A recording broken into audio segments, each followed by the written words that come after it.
Blood cancer is what happens when something goes wrong with the DNA in your blood cells. These blood cells become abnormal and multiply.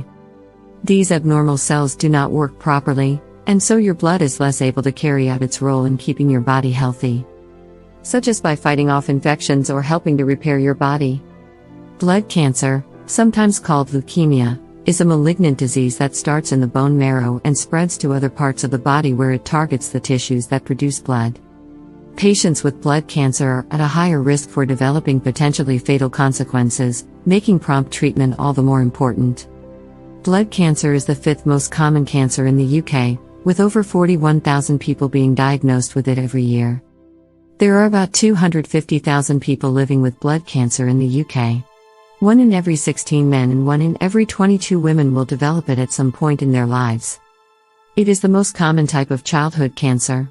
Every year, more than 500 children aged under 15 are diagnosed with blood cancer. Of these, about 400 have childhood leukemia and about 100 have lymphoma. The risk of blood cancer goes up as you get older, and just under 40% of people diagnosed with it are age 75 or over.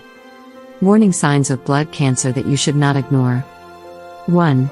Chills or fever that don't go away, or that come and go without apparent cause. 2. Ascending second-degree swelling nodes of lymphatic drainage in the cervical, axillary, and inguinal regions. It is a symptom specific to lymphoma, a form of cancer of the blood. 3. Easily injured by minor trauma or the like. A blood cancer screening may be the finest option if you've noticed that you're bruising easily. 4. Having random red dots appear on your skin could be a sign of blood cancer. The red specks are known in the medical world as petechiae. 5. Sweating in the middle of the night or constantly throughout the night. This is a symptom of a number of health issues, including cancer of the blood, and is often referred to as night sweats.